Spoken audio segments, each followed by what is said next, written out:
అరే చింటుగా, ఓం శాంతి. ఓం శాంతి అన్నా. అన్నా, ఈరోజు బాబా ఏం చెప్పారన్నా?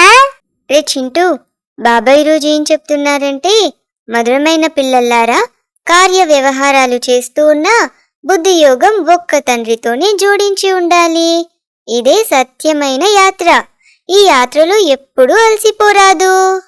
అన్నా, బ్రాహ్మణుల జీవితంలో ఉన్నతి కొరకు ఏ బలం అవసరం? ఏ బలం అంటే అనేక ఆత్మల ఆశీర్వాద బలమే ఉన్నతికి సాధనమైంది. ఎంతగా అనేక మంది కళ్యాణం చేస్తారో, తండ్రి నుండి లభించిన జ్ఞానరత్నాలను దానం చేస్తారో అంత అనేక మంది ఆశీర్వాదాలు లభిస్తాయి. బాబా పిల్లలకు సలహానిస్తున్నారు. పిల్లలు, ధనముంటే సెంటర్లు తెరుస్తూ వెళ్ళండి, ఆస్పత్రి కమ్ యూనివర్సిటీ తెరవండి.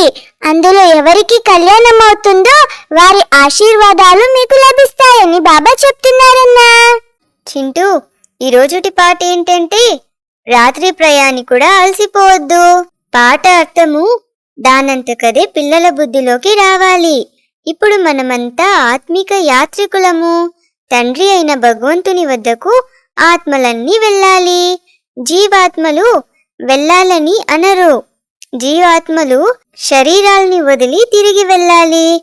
మనుషులు మరణించినప్పుడు ఫలానా వారు వైకుంఠ వాసులయ్యారు అని అంటారు. కానీ మంచి లేక చెడు సంస్కారాలు వాటి అనుసారంగా పునర్జన్మ తీసుకోవాల్సి వస్తుందని మీకు తెలుసు. చెడు సంస్కారాల వలన మీ తలపై పాప భారం చాలా పెరిగి ఉంది. ఈ జన్మలోది కానీ జన్మ జన్మాంతరాల పాపం కానీ తలపై ఉంది. దాన్నిప్పుడు మీరు యోగ బలంతో భస్మం చేసుకోవాలి అని మన తండ్రి అర్థం చేస్తూ ఉన్నారు. తండ్రిని స్మృతి చేయడమే యోగాగ్ని అని అంటారు. కామచితిపై కూర్చోవడం వలన పాపాత్మలుగా అవుతారు. ఈ యోగాగ్ని ద్వారా మీపై చేరిన పాపాలన్నీ భస్మం అయిపోతాయి అని మన తండ్రి మనకు యుక్తిని తెలియజేస్తూ ఉన్నారా. అన్నా, మనము అత్యంత ఉన్నతమైన బ్రాహ్మణులము. దీనిని నూతన ఉన్నతమైన వర్ణం అని అంటారు. వివాహం చేసుకునే సమయంలో కూడా కులాన్ని చూస్తారు కదా. మీది చాలా ఉన్నతమైన కులము. ప్రపంచంలో బ్రాహ్మణులైతే చాలా మంది ఉన్నారు. కానీ సంగమ యుగంలో ఎవరైతే బ్రహ్మ సంతానంగా అయ్యారో వారిది బ్రాహ్మణ కులము. వారికిది తెలియదు. ఇది కొత్త విషయం కదా. బహుశా వీరిది కొత్త గీత తయారయిందని మనుషులు భావిస్తారు. తండ్రి రాజయోగం నేర్పిస్తున్నారని మనకు తెలుసు. మనము దేవతలుగా తయారవుతున్నాము. మనము రాజ్య స్థాపన చేస్తున్నాము. ఈ విధంగా ఇతరులెవ్వరూ చెప్పలేరంటన్నా. వారు కూర్చొని గతించిపోయిన వారి కథలు వినిపిస్తారు. ఇక్కడ మనము గీతను మాత్రమే మహిమ చేస్తాము. కనుక వీరు గీతను అంగీకరిస్తారని మనుషులు భావిస్తారు. అది భక్తి మార్గపు గీత అని మనకు తెలుసు. కానీ ఎవరు గీతను వినిపించారో వారి నుండి ఇప్పుడు మీరు నేరుగా వింటున్నారని బాబా తెలియజేస్తున్నారన్నా. రే చింటూ, బాబా ఇప్పుడు పిల్లలైన మనల్ని వాపస్ తీసుకెళ్లేందుకు శృంగారిస్తూ ఉన్నారు. మనము స్వర్గానికి యజమానులుగా అవుతూ ఉన్నామని కూడా మనకు తెలుసు. తర్వాత జన్మ సత్యుగంలో లభిస్తుంది. ఇప్పుడు స్థాపన జరుగుతూ ఉంది. తప్పకుండా ఇటువంటి స్థిరమైన అఖండమైన సుఖ శాంతుల రాజ్యం ఉండేది అని మీకు తెలుసు. మేము ప్రాక్టికల్గా రాజయోగాన్ని నేర్చుకుంటూ ఉన్నాము అని మీరు ఎవరికైనా అర్థం చేయించవచ్చు. కొంతమంది ఫలానా సాధువు వద్దకు వెళ్తే మాకు చాలా శాంతి లభించింది అని అంటారు. కానీ అది అల్పకాల క్షణభంగుర శాంతి. దొరికితే 10-20 మందికి దొరుకుతుంది. కానీ ఇది మొత్తం ప్రపంచమంతటి విషయం. సత్యమైన శాంతి సత్యుగంలో మాత్రమే ఉంటుంది. తెలివిగల పిల్లలు ఎవరైతే ఉంటారో వారు కల్పకృతం వలె తమ పురుషార్థాన్ని చేస్తూ ఉన్నారు. చాలా మంది కొత్త గోపికలకు ఇంట్లో కూర్చొని ఉండే ఒక్కసారి జ్ఞానం లభిస్తే చాలు వారి ఖుషి పాదరస మట్టం పెరుగుతుంది. బాబా ఇంకా ఈరోజు మురళిలో ఏం చెప్పారంటే ఒక పాత జరిగిన కథ చెప్పారా. ఏం చెప్తున్నారంటే నిన్నటి రోజు ఒక యుగల్ బాబా వద్దకు వచ్చారు.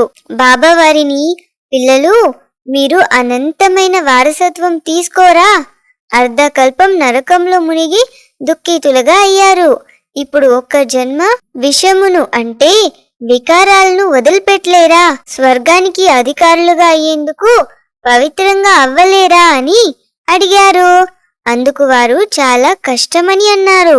బాబా అన్నారు, కామచితిపై కూర్చోబెట్టేందుకు ఆ బ్రాహ్మణులు మీకు కంకణం కట్టారు. ఇప్పుడు మీరు జ్ఞాన చితిపై కూర్చొని స్వర్గానికి మహారాజా మహారాణులుగా అవ్వండి. అప్పుడు వారేమో అందుకు మీరు సహాయం చేయవలసి వస్తుంది అని అన్నారు. బాబా అన్నారు, శివబాబాను స్మృతి చేస్తూ ఉంటే తప్పకుండా సహాయం లభిస్తుంది. అందుకు వారు తప్పకుండా స్మృతి చేస్తాము అని అన్నారు. వెంటనే తండ్రితో ముడి వేసుకున్నారు, ఉంగరం కూడా ధరించారు. వీరు బాబ్దాదా కదా. అనంతమైన తండ్రి చెప్తూ ఉన్నారు, పిల్లలు మీరు పవిత్రంగా అవ్వకుంటే స్వర్గంలోకి కూడా రాలేరు. ఈ అంతిమ జన్మలో పవిత్రంగా అవ్వకుంటే మీరు రాజ్యాన్ని పోగొట్టుకుంటారు అని అర్థం చేస్తున్నారా చింటూ? అన్నా, బ్రాహ్మణులైన మీరు అత్యంత ఉన్నతులని బాబా చెప్తున్నారు. వారు అత్యంత నీచులు. మీరు హంసలు, వారు కొంగలు అని బాబా చెప్తున్నారు. కావున తప్పకుండా జగడాలు జరుగుతాయి, అత్యాచారాలు జరుగుతాయి. మాయా రావణుడు అందరినీ నాశనం చేసేశాడు. తండ్రి వచ్చి సంపన్నంగా చేస్తారు, సాల్వెంట్గా చేస్తారు. చివర్లో సామ్రాజ్యం మీదే అవుతుందని బాబా చెప్తున్నారు. యుద్ధము తర్వాత భారతదేశం సంపన్నంగా అవుతుంది. ఈ మహాభారీ యుద్ధము తర్వాతనే భారతదేశ స్వర్గంగా అవుతుందని వారికి తెలియదు. కావున ఇప్పుడు పిల్లలు చాలా మంచి పురుషార్థం చేయాలి. ఉపన్యాసం కూడా రిఫైన్ చేయాలి, శంకుధ్వని చేయాలి. లేకుంటే వీరి వద్ద శంఖం లేదని అంటారు. చింటూ, ఇంకా బాబా ఈరోజు ఏం చెప్తున్నారంటే జ్ఞానయుక్త ఆత్మలై శంకుధ్వని చేయాలి. ప్రతి ఒక్కరికి సత్యమైన యాత్రను నేర్పించాలి. మీ ప్రజలను తయారు చేసుకోవాలి. బుద్ధి ద్వారా పాత ప్రపంచానికి విడాకులివ్వాలి. నూతన ప్రపంచంతో బుద్ధి యోగాన్ని జోడించాలి.